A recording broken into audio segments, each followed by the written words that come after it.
প্রিয় সহকর্মীবৃন্দ, আসসালামু আলাইকুম।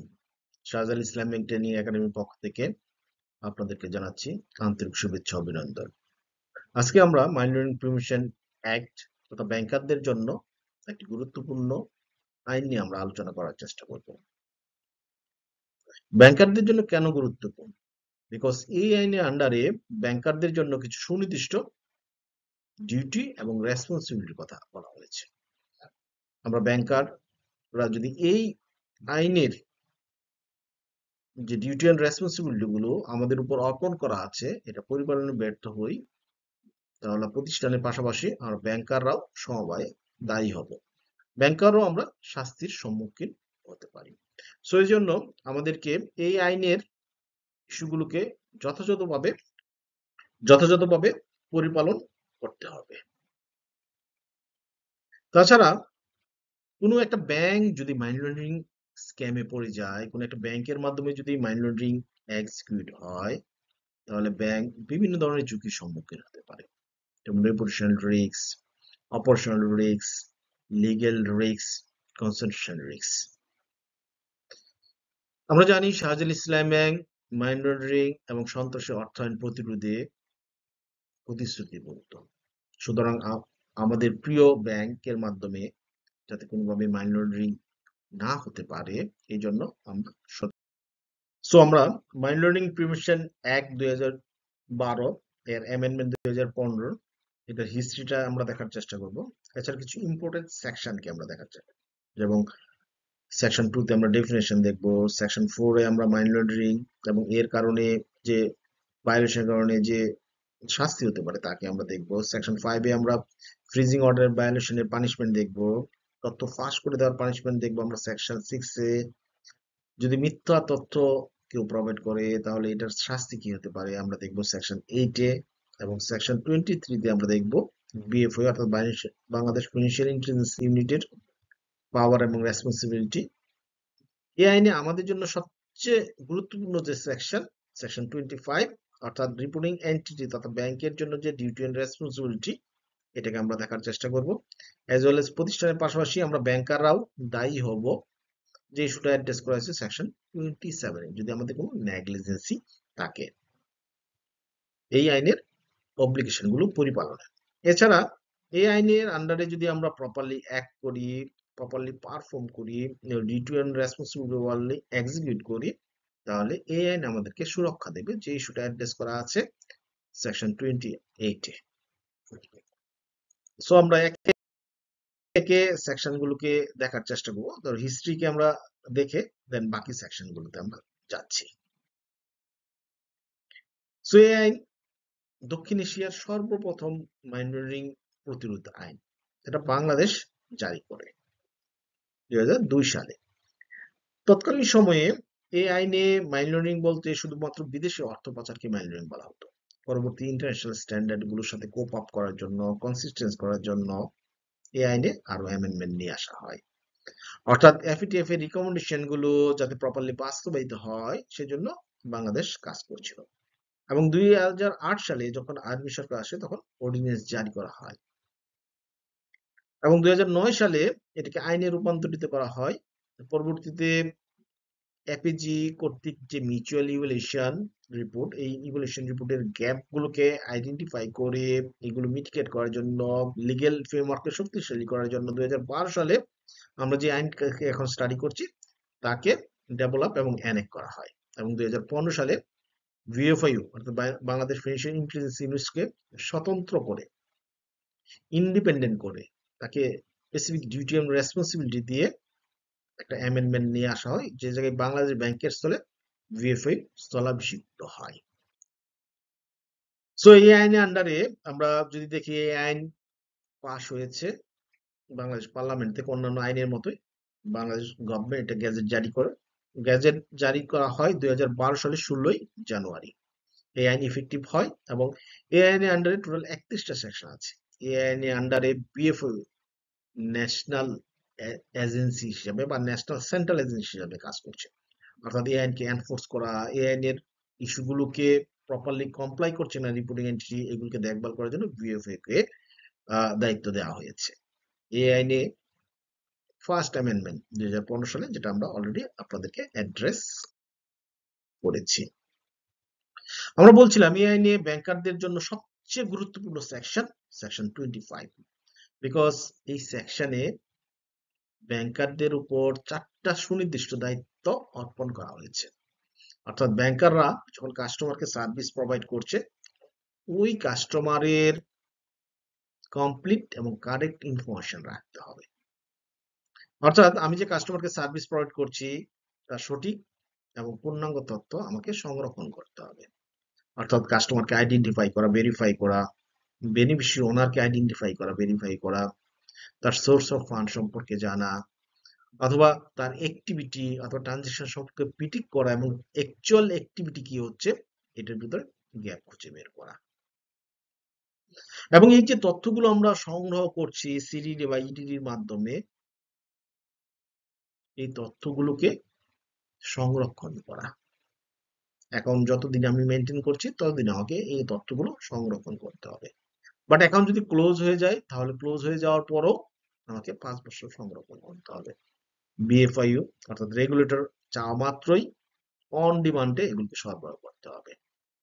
তাছাড়া আমাদের জন্য সবচেয়ে গুরুত্বপূর্ণ যে কাজ, কোন একটা কাস্টমার ট্রানজেকশন আমার কাছে যদি সন্দেহজনক মনে হয়, তাহলে প্রোঅ্যাক্টিভলি এটাকে এসএআর এসটিআর করা, যে সম্পর্কে আমাদের সবচেয়ে বেশি অনীহা। বাট এই 4টা কাজ যদি আমি প্রপারলি এক্সিকিউট করি, তাহলে মানি লন্ডারিং প্রিভেনশন অ্যাক্টের আন্ডারে ব্যাংকারের উপর যে দায়িত্ব অথবা রিপোর্টিং এর উপর যে দায়িত্ব, এটা আমি পরিপালন করেছি। সো এই আইন আমাকে অব্লিগেটেড করতে পারবে না। সো আমরা এগুলো পরিপালনে সচেষ্ট থাকবো। বাট যদি আমি পরিপালনে ব্যর্থ হই, তাহলে আমার এগেইনস্টে 50,000 টাকা থেকে শুরু করে 25 লাখ টাকা পর্যন্ত জরিমানা আসতে পারে, অ্যাজ ওয়েল এস আমার লাইসেন্সও বাতিল করে দিতে। প্রিয় কলিগ বৃন্দ, এ পর্যায়ে আমরা money laundering prevention act 2012 section 23 নিয়ে আলোচনা করব। 23 তে স্পেসিফিক্যালি বিএফআইইউ এর পাওয়ার এবং রেসপন্সিবিলিটির কথা আলোচনা করা হয়েছে।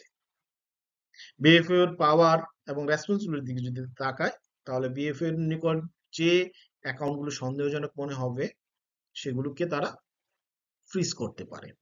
এই ফ্রিজের সময়সীমা 30 দিন করে, সর্বোচ্চ তারা 7 বার করতে পারবে। অর্থাৎ 210 দিন পর্যন্ত তারা অ্যাকাউন্টগুলোকে ফ্রিজ বা স্থগিত করে রাখতে পারে। বাট যদি 210 দিনের বেশি তারা ফ্রিজ করতে চায়, তাহলে অবশ্যই কোর্টের শরণাপন্ন হতে হবে।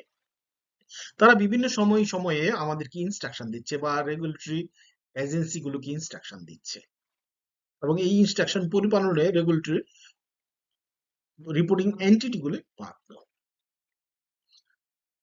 বিএফএ আমাদের কাছে বিভিন্ন অ্যাকাউন্ট বা গ্রাহকের তথ্য উপাত্ত জানতে চায়, অর্থাৎ কোয়ারি করে, এবং এই কোয়ারিগুলো অন ডিমান্ডে তাদেরকে রিপ্লাই দিতে হয়।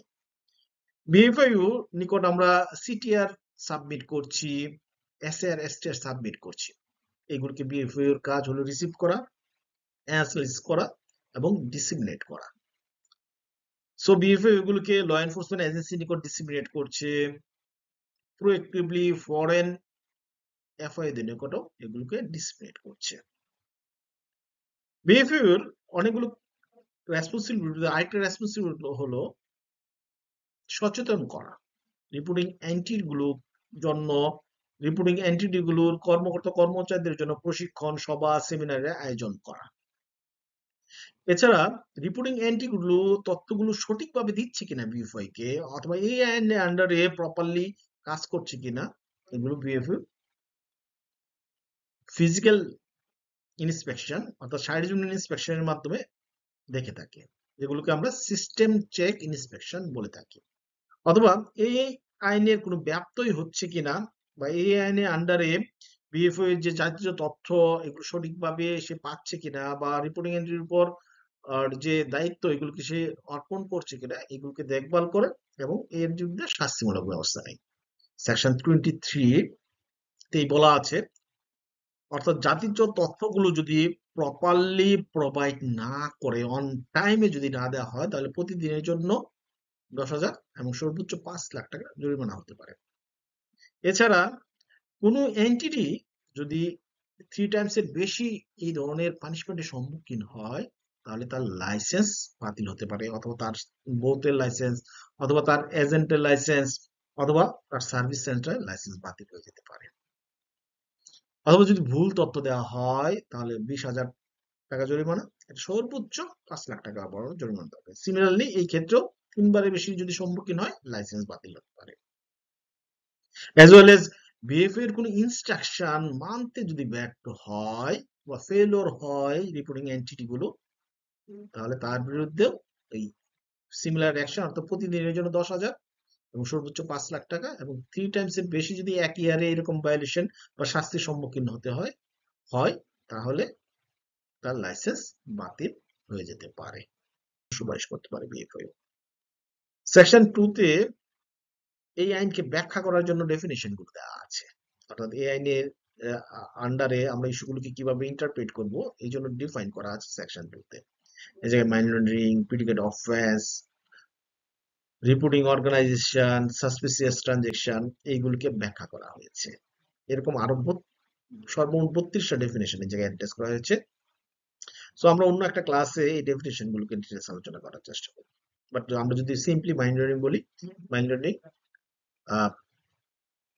একটা সেকেন্ডারি ক্রাইম, অর্থাৎ এই ক্রাইম হওয়ার আগে আরেকটা ক্রাইম হতে হয়, যেটাকে প্রাইমারি ক্রাইম বলা হয়।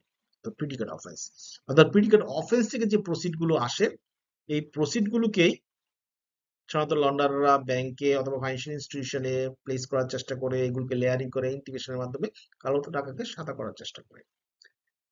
সো আমাদের আইনে মানি লন্ডারিং প্রিভেনশন অ্যাক্ট সম্পর্কে একটা কম্প্রিহেন্সিভ ডেফিনিশন দেওয়া আছে, প্রায় 8টা ক্যাটাগরি এই জায়গায় অ্যাড্রেস করা হয়েছে।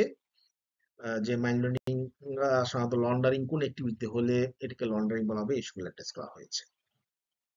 এই আইনে প্রিডিকেট অফেন্সের একটা তালিকা দেওয়া হয়েছে, যে জায়গায় 27টা অ্যাক্টকে অ্যাড্রেস করা হয়েছে। নতুন ভাবে আরো দুইটা অপরাধ যুক্ত